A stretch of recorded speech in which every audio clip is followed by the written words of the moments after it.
Hi, Namaste everyone. This is Apurva Naik. Welcome back to my YouTube channel Aasaniyan with Apurva Naik. आज के इस video में हम बात करने वाले हैं most important topic of GATE biochemistry, जो कि लाइफ साइंस का पार्ट है, जिसमें हम बायोकेमिस्ट्री के इम्पॉर्टेंट टॉपिक्स को डिस्कस करेंगे.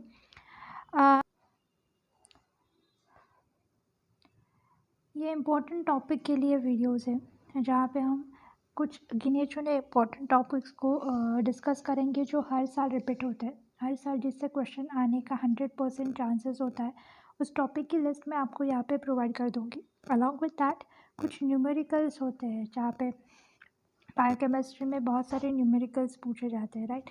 सो उस न्यूमेरिकल्स में कौन कौन से न्यूमेरिकल हर साल आते हैं, तो उसकी लिस्ट पे मैं आपको प्रोवाइड कर दूँगी. एक और बात यहाँ पे मैं आपको बता देना चाहती हूँ कि सिर्फ इम्पॉर्टेंट टॉपिक को ही करके आपको नहीं जाना है जब आप एग्ज़ाम के लिए जा रहे हो, क्योंकि हमारे पास अभी भी अगर हम देखें तो हमारे पास 3 मंथ्स है. 3 मंथ्स की प्रिपरेशन हम कर सकते हैं.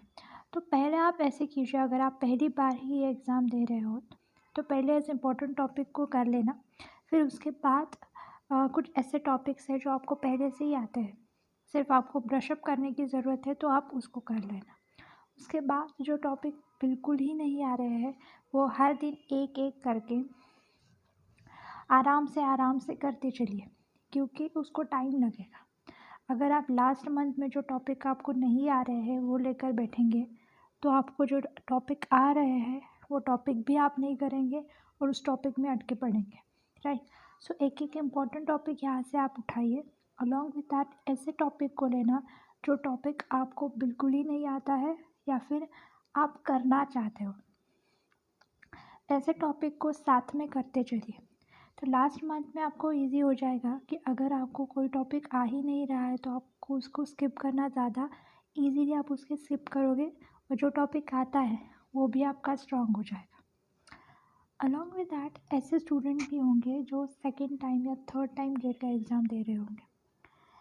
उन्होंने तो पहले ही बहुत सारे टॉपिक कवर कर चुके होंगे, तो आप प्रैक्टिस करने में फ़ोकस कीजिए. अलॉन्ग विद दैट न्यूमेरिकल्स पे ज़्यादा फोकस कीजिए, क्योंकि थ्योरी तो आपकी बहुत बार रिपीटेशन, बहुत बार प्रैक्टिस तो हो गई होगी. अब आप न्यूमेरिकल्स पे थोड़ा सा फोकस कीजिए. कौन सी चीज़ें लैक कर रही है जब आपने पिछली बार एग्ज़ाम दी थी, तो वो आप देखिए. It's going to be easy to crack the exam, ठीक है. तो अब मैं टॉपिक की लिस्ट आपको प्रोवाइड कर देती हूँ. सो यहाँ पे मैंने कुछ चीज़ें लिस्ट आउट कर दी है. हम एक एक करके इसको देखते हैं क्या क्या इंपॉर्टेंट टॉपिक्स है. पहला टॉपिक है amino acid basics. Amino acid basics में आपको क्या क्या आएगा, तो अमीनो एसिड बेसिक में अमीनो एसिड की प्रॉपर्टीज़ आती है, जिसमें कौन सा अमीनो एसिड के क्या कौन कौन सा ग्रुप किस अमीनो एसिड के पास होता है ये. अलॉन्ग विद दैट कौन सा अमीनो एसिड सबसे ज़्यादा फ्लोरेसेंस प्रॉपर्टी दिखाता है, सबसे ज़्यादा एब्जॉर्प्शंस दिखाता है. उसके बाद उसके कौन से नैनोमीटर पे दिखाता है, ये आपसे पूछा जाएगा. Along with that charge means what. आपको पेप्टाइड दी जाएगी और पेप्टाइड देने के बाद इस पीएच पे टोटल पेप्टाइड में कौन सा चार्ज आएगा, ऐसे टाइप के क्वेश्चन पूछे जाते हैं. पीआई वैल्यू पूछा जाता है, जिसमें आपको पीके वैल्यूज़ दी जाएंगी और पीके वैल्यू से आपको पीआई वैल्यू निकालनी पड़ेगी कि इन 3 अमीनो एसिड्स में से इन 3 अमीनो एसिड की पीआई वैल्यू क्या है. सो आपको पीआई वैल्यूज़ निकालनी पड़ेगी.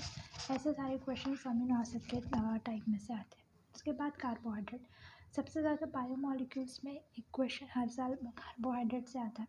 कार्बोहाइड्रेट का स्ट्रक्चर आपको पता होना चाहिए. अलॉन्ग विद दैट कौन सा कार्बोहाइड्रेट या कौन सा शुगर मॉलिक्यूल किस शुगर की एपीमर्स है, ऐसे क्वेश्चंस आते हैं. अलॉन्ग विद दैट कौन से शुगर में किस टाइप का बॉन्ड, किस कार्बोहाइड्रेट, अगर वो स्ट्रक्चरल है तो या फिर स्टोरेज है तो किस टाइप का बॉन्ड उसमें प्रेजेंट है, ऐसे क्वेश्चंस आते हैं. Reducing and non reducing sugar, कौन सी शुगर रेड्यूसिंग है, कौन सी नॉन रेड्यूसिंग है, इस टाइप के क्वेश्चंस भी बहुत बार पूछे जाते हैं. उसके बाद अगर हम देखें तो विटामिन्स में match the following type questions आते हैं. अगर हम देखें तो बहुत सारे विटामिन्स के टाइप्स हैं, राइट. सो इस टाइप में अगर हम देखें तो कौन सा विटामिन का क्या फंक्शन है, आपसे मैच द फॉलोइंग करके पूछा दिया जाएगा. अलॉन्ग विद दैट कौन से विटामिन के पास कौन सा आयरन प्रेजेंट होता है, ऐसे टाइप के क्वेश्चंस भी आते हैं. उसके बाद protein structures means primary, secondary and tertiary structure का आपका बेसिक पता होना ज़रूरी है। उसके बाद रामाचंद्रन प्लॉट से भी बहुत ज़्यादा क्वेश्चंस पूछे जाते हैं। उसके बाद ट्रिप्सिन एंड काइमोट्रिप्सिन जो कि पेप्टाइड डिग्रेडेटिंग एंजाइम है, वो कार्बोक्साइल टर्मिनेशन को डिग्रेड करते हैं या अमीनो टर्मिनेशन को डिग्रेड करते हैं। वो एंडोपेप्टिडेजेस है या एक्सोपेप्टिडेजेस है। ऐसे क्वेश्चंस आपको पूछे जाएंगे। अलॉन्ग विद दैट आपको एक सीक्वेंस दी जाएगी, अगर हम ट्रिप्सिन से कट करें तो कितने फ्रैगमेंट्स फॉर्म होंगे, या काइमोट्रिप्सिन से कट करें तो कितने फ्रैगमेंट्स फॉर्म होंगे। ऐसे क्वेश्चंस पूछे जाते हैं। मायोग्लोबिन एंड हीमोग्लोबिन से भी क्वेश्चंस हर साल आता है। सो मायोग्लोबिन एंड हीमोग्लोबिन के अगर हम देखें तो मायोग्लोबिन एंड हीमोग्लोबिन के स्ट्रक्चर पे क्वेश्चंस आएंगे, मतलब उसके दोनों के स्ट्रक्चर्स में क्या डिफरेंस है, कौन सा स्ट्रक्चर टर्शरी स्ट्रक्चर है, किसका क्वाटरनरी स्ट्रक्चर्स है। ऐसे फॉर्म्स में क्वेश्चंस आते हैं। अलॉन्ग विद दैट हीमोग्लोबिन के केस में डिसीजेस है, लाइक सिकल सेल है, तो उस पर भी क्वेश्चंस आते हैं। सैचुरेशन कर्व पे क्वेश्चंस आते हैं, अगर कौन सा इनहिबिटर हमने डाला तो कर्व कहाँ शिफ्ट होगी, राइट साइड पे शिफ्ट होगी या लेफ्ट साइड पे शिफ्ट होगी। या फिर डायरेक्टली ऐसा क्वेश्चन पूछता है कि आपको कर्व दिया जाएगा और कर्व देने के बाद अगर हमें वो शिफ्ट जो कर्व है वो राइट साइड पे शिफ्ट हो रहा है तो हमने क्या ऐड किया होगा। ऐसे क्वेश्चन पूछे जाते हैं। डिफरेंस यानी इन दोनों में का डिफरेंस पूछा जाता है। Structural kinetics including regulation and inhibition. So structural kinetics में क्या होता है, स्ट्रक्चरल काइनेटिक्स में मोस्ट कॉमनली इनहिबिटर पर क्वेश्चंस आते हैं। इनहिबिटर के ग्राफ पे क्वेश्चन आते हैं, वो कॉम्पिटिटिव है, अनकॉम्पिटिटिव है, मिक्स्ड है। ऐसे क्वेश्चंस ग्राफ दिए जाएंगे और आपको पिक करना है जो इसमें पूछा है। इस तरह से क्वेश्चन आते हैं। एटीपी के स्ट्रक्चर पे, सिर्फ एटीपी के स्ट्रक्चर पे क्वेश्चन आता है, लाइक एटीपी का स्ट्रक्चर में कौन कौन से बॉन्ड प्रेजेंट होते हैं। ऐसा क्वेश्चन आपको बहुत बार, वो 2 बार रिपीट हुआ है, ऐसा क्वेश्चन आया था। Glycolysis, TCS cycle, pentose phosphate pathway, oxidative phosphorylation, like इसमें एटीपी यूज़ होता है, कितने एटीपीज फॉर्म हो रहे हैं, कितने एनएडीपीज फॉर्म हो रहे हैं, कितने एनएडीपीएच फॉर्म हो रहे हैं। इस टाइप के क्वेश्चन पूछे जाते हैं। क्या इसमें एटीपी या एनएडीपीएच फॉर्म हो रहा है या एनएडीपी फॉर्म हो रहा है। ऐसे भी क्वेश्चन पूछे जाते हैं। सिर्फ आपको मेटाबॉलिज्म का बेसिक पता होना चाहिए, कौन कौन से पाथवेज है और कौन कौन से एंजाइम्स, ग्लाइकोलिसिस में मोस्ट कॉमनली कौन कौन से एंजाइम्स यूज़ कर रहे हैं, कौन कौन से रिवर्सिबल है, कौन से इरिवर्सिबल है, और कौन से रेट लिमिटिंग स्टेप्स है। यह हमें ग्लाइकोलिसिस में याद रखना पड़ता है। उसके बाद नाइट्रोजन फिक्सेशन का बेसिक आपको पता होना चाहिए। नाइट्रोजन फिक्सेशन कैसी प्रोसेस है, रेड्यूसिंग है या ऑक्सीडेटिव प्रोसेस है, ये आपको पता होनी चाहिए। उसके बाद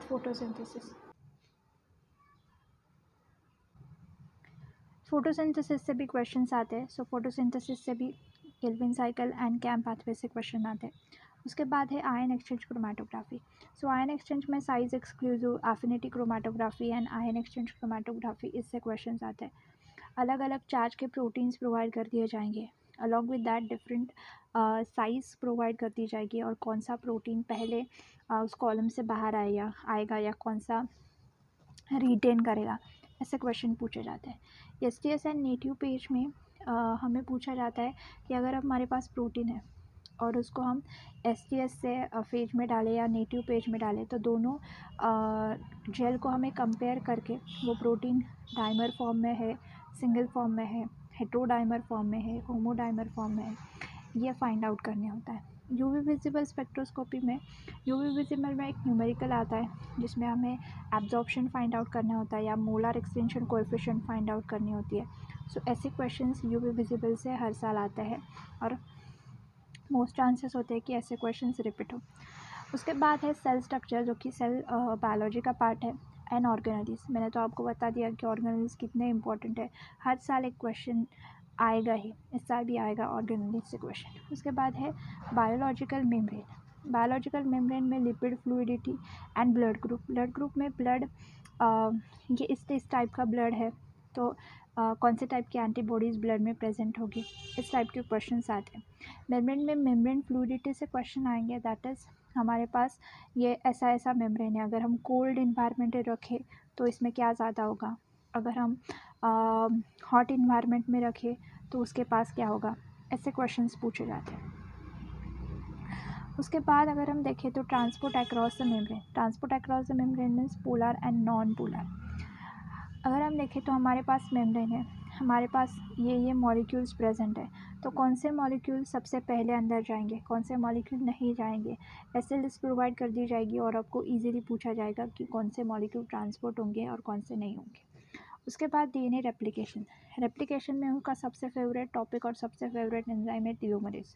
टीलोमरेज के बारे में सारी चीज़ें आपको पता होनी चाहिए, हर साल क्वेश्चंस आता है टीलोमरेज कैसा एंजाइम है, क्या करता है, और टीलोमरेज कहाँ से कहाँ रेप्लिकेट करता है, टीलोमरेज और नॉर्मल पॉलीमरेज में क्या डिफरेंस है, ये आपको पता होनी चाहिए।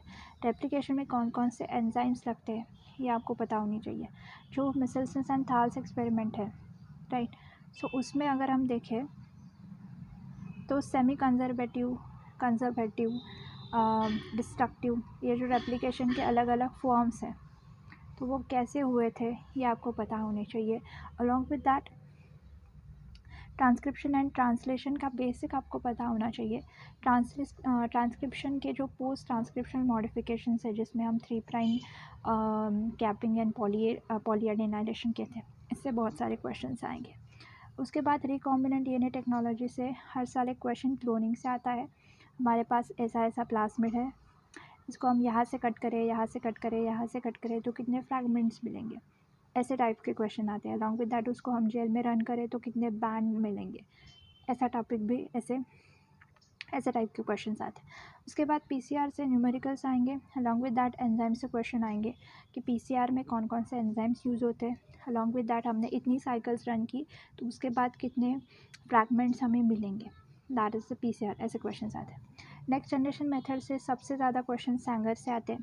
पिछले 2 ही साल में, मतलब 2020 में भी आया था, 21 में भी आया था, तो शायद इस साल भी आ जाए कि सैंगर सीक्वेंसिंग में पूछा जाता है, हमें डायरेक्टली जेल दी जाएगी और जेल देने के बाद सीक्वेंस क्या होगा ऐसा पूछा जाता है।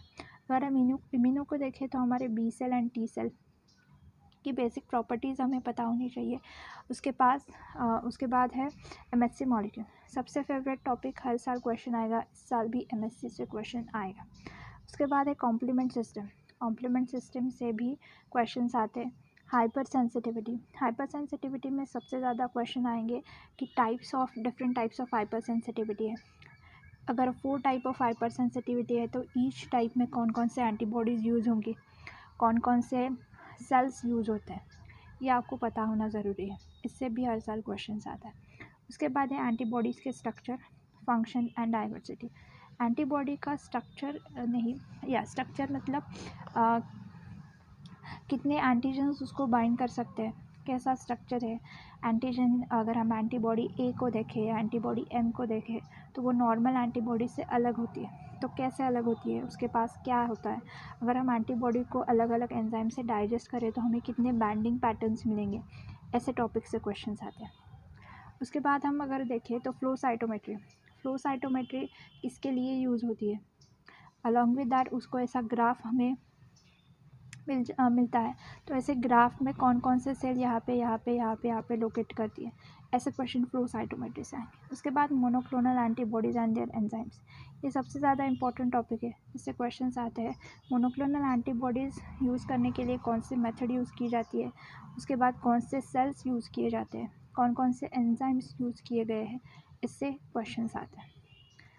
उसके बाद ये रहे कुछ थ्योरी के इंपॉर्टेंट टॉपिक्स जो मैंने पिछले लिस्ट आउट कर दिए। इतने ही टॉपिक है जिससे क्वेश्चंस हर साल आएंगे और इस साल भी आएंगे। I will showing the 100% guarantee कि इस साल भी इस टॉपिक से क्वेश्चन आएंगे। अलॉन्ग विद दैट कुछ न्यूमेरिकल्स है जो हर साल रिपीट होते हैं। अगर हम एंजाइम काइनेटिक्स को देखें तो एंजाइम काइनेटिक्स के क्वेश्चन हर साल होंगे, उसमें हम specific activity, molecular activity, enzyme activity हमें फाइंड आउट करने को मिलेगी, तो हमें वो फाइंड आउट करनी है। इसमें सबसे ज़्यादा इंपॉर्टेंट है कि आपको जो उसके यूनिट्स हैं वो पता होने ज़रूरी है। उसके बाद एंटीबॉडीज़ है, अलग अलग टाइप की एंटीबॉडीज़ है, उसमें CDR रीजन्स होते हैं। सो कितने CDR रीजन्स होंगे, अगर हम IgM को देखें तो कितने CDR रीजन होंगे, अगर वो सॉलेबल है तो कितने होंगे, या फिर मेम्ब्रेन बाउंडेड है तो कितने होंगे, ऐसे टाइप के क्वेश्चन आते हैं।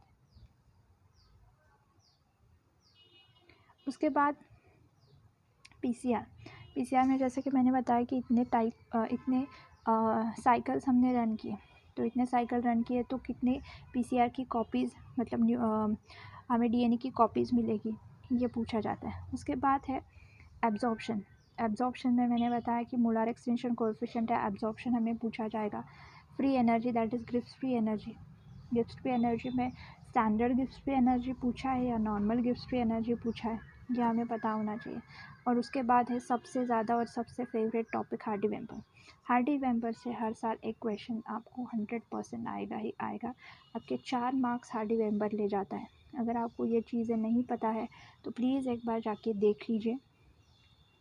इसमें से कोई भी टॉपिक आपको ज़्यादा हार्ड लग रहा है तो कमेंट बॉक्स में कमेंट करके मुझसे पूछिए, मैं उस पर एक वीडियो बना दूँगी। अगर आपको न्यूमेरिकल्स में एक अलग वीडियोस चाहिए तो हर एक न्यूमेरिकल का मैं अलग अलग वीडियोस देकर आपको एक टॉपिक समझाने की कोशिश करूँगी। So thank you so much for watching this video. अगर आपको ये वीडियोस पसंद आ रहे हैं तो प्लीज़ मेरे वीडियोस को लाइक कीजिए और चैनल को सब्सक्राइब कीजिए।